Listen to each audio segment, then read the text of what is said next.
Morning, welcome back. I'm sick. If my eyes are kind of bloodshot, it means I just cough for 10 minutes. Hey, have you ever woken up on another continent you weren't originally supposed to be born on? Or as the kids call it nowadays, spawned in an enemy camp? I could tell that happened to me as a Chinese Canadian when I started going to school as a young child, with my cute little Sanrio backpack carrying my lunch and textbooks for the day. Lunchtime was interesting. I always got so much attention when I pulled out my bologna sandwich made out of fried rice and my Pop-Tart, which was actually a rice cracker. One of the meals at the cafeteria table would always be a little bit different, and these classmates of mine, they would always let me know, it's you. You. I mean, food with seasoning and different flavor profiles have a smell. What can you do? Although once I shared my food with others, they would always come back asking for more. Funny how that always happens. The thing you made fun of at the beginning because you didn't know what it was, turns out to be something you ended up liking in the end. You know, I should have just pulled a Pokemon and called my onigiri a donut. Now doesn't that sound more friendly and less foreign? These donuts are great! Jelly-filled are my favorite! There was also that time when I forgot my slice of pie at the cafeteria during Thanksgiving lunch. Thankfully, my friend did grab it for me and then proceeded to tell me that the lunch lady said, "Honey, the Oriental one, he forgot his pumpkin pie. Can you bring it to him, sugar?" Ah, core memories. So, memory. I'm assuming some of you can relate to this type of situation. And look, I don't want to place all the blame on those kids who didn't know any better. Their households probably didn't even use more than 2 or 3 seasonings a year. How are they supposed to know how to react when their lunches were mayo and cheese sandwiches every single day? Now that we have social media, we can share our cultures and discover new things at a rapid pace. Overall, people are more open to trying new things now that we have free resources in just a few clicks. Although, you do have people born in these newer generations thinking they discovered something groundbreaking. Oh, except it's already existed for decades. Well, that still won't stop them from rebranding it to something cute and marketable like spa water, an aesthetic beverage invented on TikTok, made from water, cucumbers, and sugar. Is this similar to that drink from Mexico called agua fresca that's been around for generations? I'm sure you've seen them before. Those giant containers of colorful liquid that Mexican food street vendors usually sell. Agua fresca? Pardon my language, son. Isn't that a tad ethnic for these parts of the woods? We partake in spa water only. None of this fresca. Amma, what are you making? Spa water? Spa water. Spa water, ni que tu pinche culo hediondo, hija de tu chingada madre. Es un agua deliciosa de pepino con chía. Spa water. I don't speak, but I understood everything. At the end of the day, sharing cultures makes life a lot more fun. It's better if we can experience new things from other places. There are, however, many times when said culture has gotten into the hands of someone who didn't have the best grasp at doing things in a respectful way. There was a situation involving bubble tea and Shang-Chi, which, unironically, left a bad taste in everyone's mouths. At least this plate has enough unique poster designs to suit all our tastes. Our sponsor for today isn't made out of regular paper or canvas material. It's actually a highly detailed metal print, which gives it a really sleek looking finish you don't see very often with traditional prints. Just look at how shiny it is.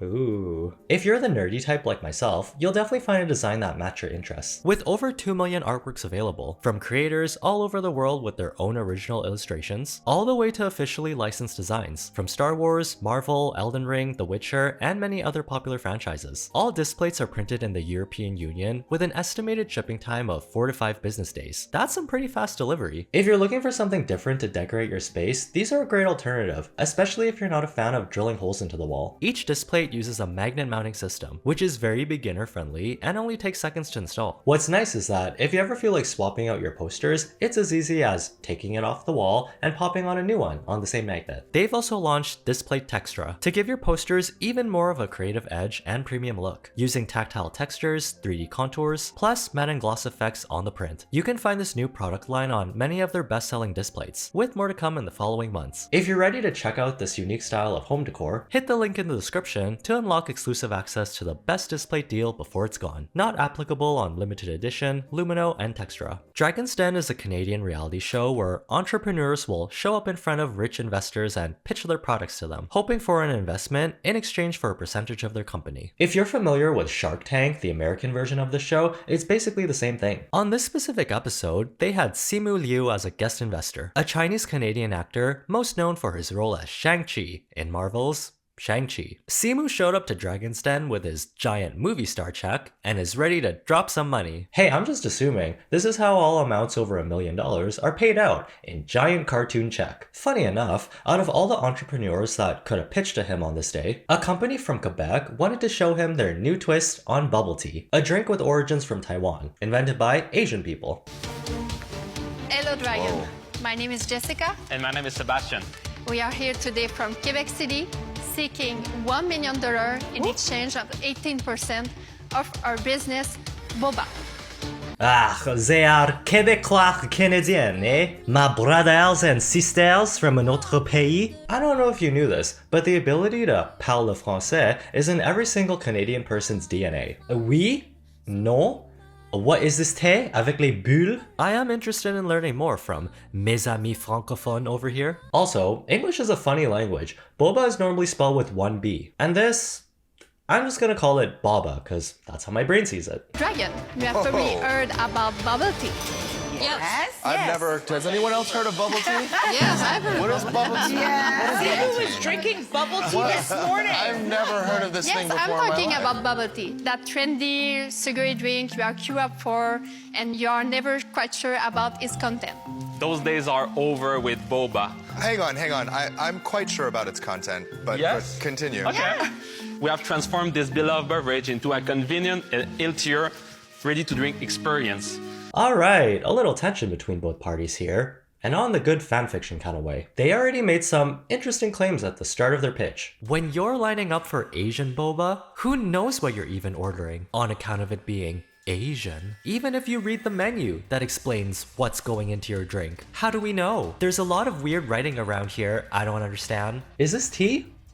Is it juice? Is there any meat in this? Boba makes friendly and approachable drinks by getting rid of all that oriental stuff, and now it is not an ethnical product anymore. But it's not an ethnical product anymore, not with the popping bobas. So we took the version, the Asian version, and we made it with fruit, with juice. I do want to point out the fact that English isn't their first language. Some of the words they used are kind of outdated. Maybe this would have sounded a lot more different in French. The takeaways we got from their intro are that they're trying to introduce boba to a new market by adding their own unique twist on it to make it better, with a little dash of fear-mongering about the mysteriousness of what goes into Asian bubble tea. This was the main problem people had with their pitch. They didn't necessarily bash Asian bubble tea and call it mean names or anything, but it's the implication that it's strange and too ethnic, so we've zapped that all away to make it better and healthier. Is it healthier though?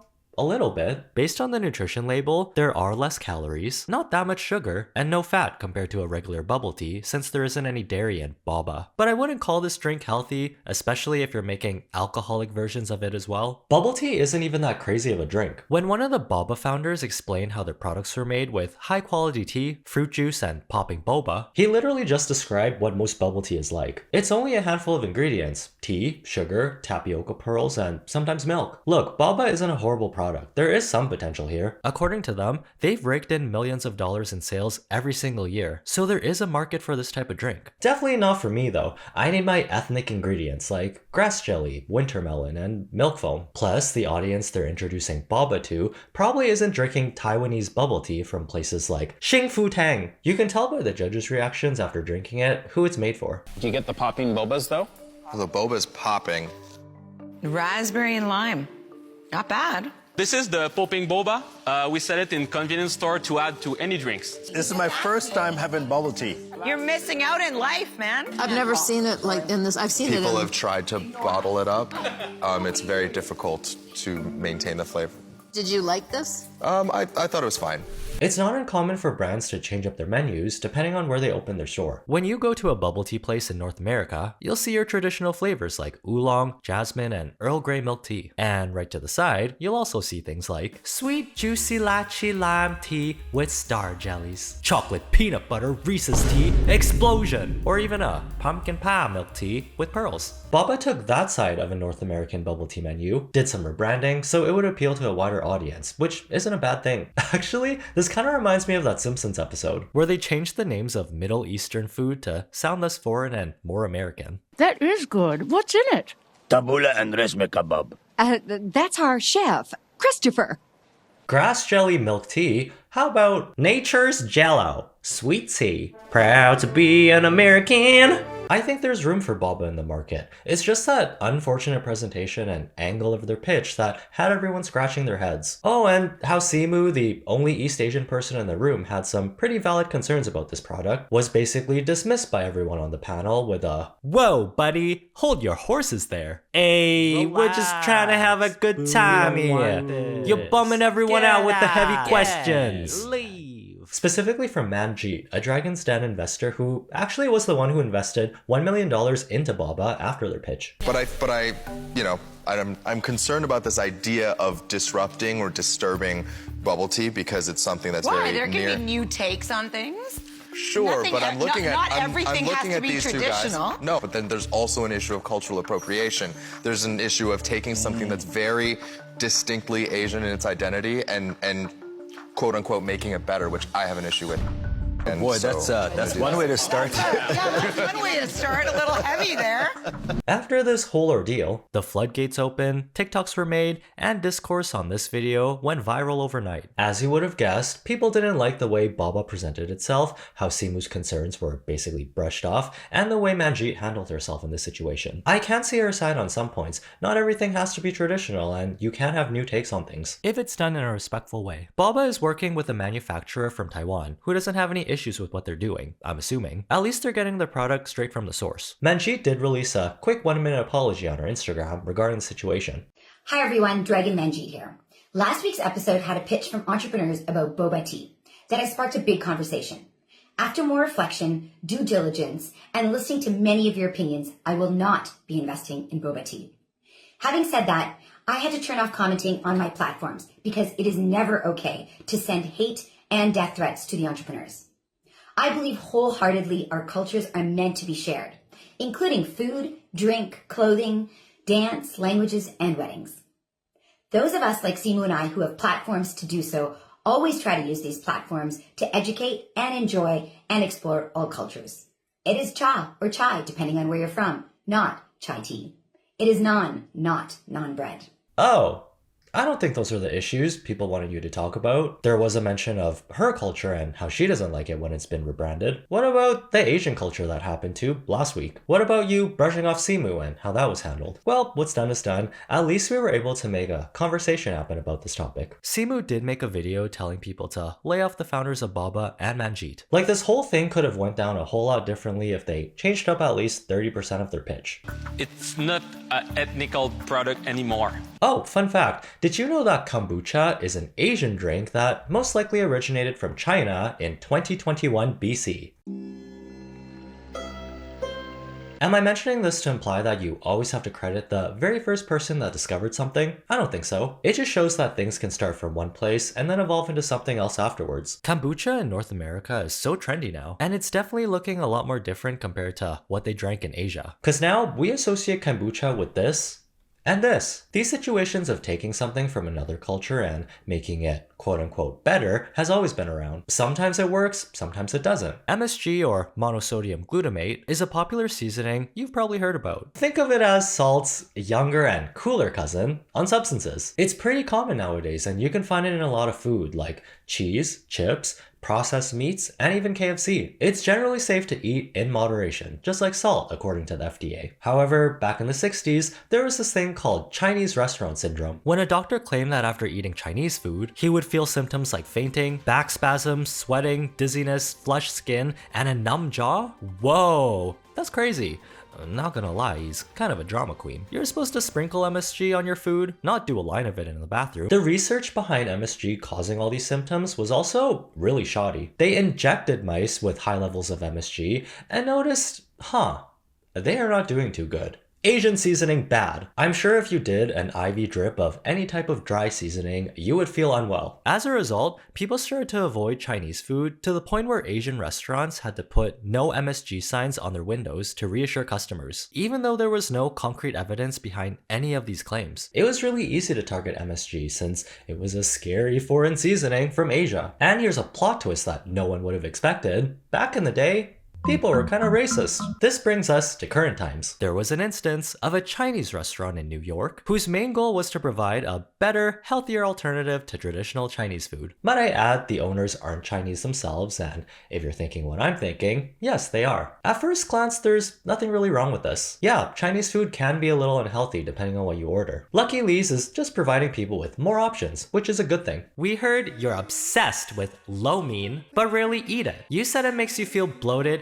and icky the next day. Well, wait until you slurp up our high lo mein. Not too oily or salty. Okay, well, maybe it's a skill issue on their part, because I usually feel fine after a big-ass Chinese food. After about 8 months of business, they had to close down. Could have been because of the backlash at how they marketed themselves as better Chinese food compared to traditional ones, or maybe people just weren't eating here. Well, another idea with some potential. It would have been nice to have the option to gobble up an entire Peking duck and not have it beat 3,000 calories, but why they always gotta ruin it by saying stuff like, "We're trying to help people get away from that bloated icky feeling when they eat Chinese food made by Chinese people." Oh, quick last mention before I forget. Does anyone else remember when those ladies from the south made their own mahjong sets and then sold them for $400 to $600 a pop? The designs are kinda cute, I guess. This one isn't that bad. At least they didn't call Mahjong a scary foreign game from the Orient that's really hard to understand. Outrageous prices aside, the founders do have 2 decades under their belt of playing this game. It's basically a rebrand of something traditional to appeal to a new generation of players. And the audience they're targeting probably wouldn't have picked up this game unless it was marketed this way, with Pinterest-like personality types written for each set, and aesthetic-looking designs you'd see in a farmhouse-style kitchen. You do see the history of where this game comes from on their website, so that's a thoughtful touch. You know, cultures are constantly intermingling with each other. Who knows? Maybe you'll catch me, Barbara, Suzanne, and Linda playing mahjong on the veranda while sipping on our wine-infused boba. That actually sounds quite pleasant. Maybe I am a 60-year-old white woman at heart. If you enjoyed this video, let me know by clicking the like button. Thanks again to Displate for sponsoring today's video. Have a good day, try not to be dumb, and see you in the next one.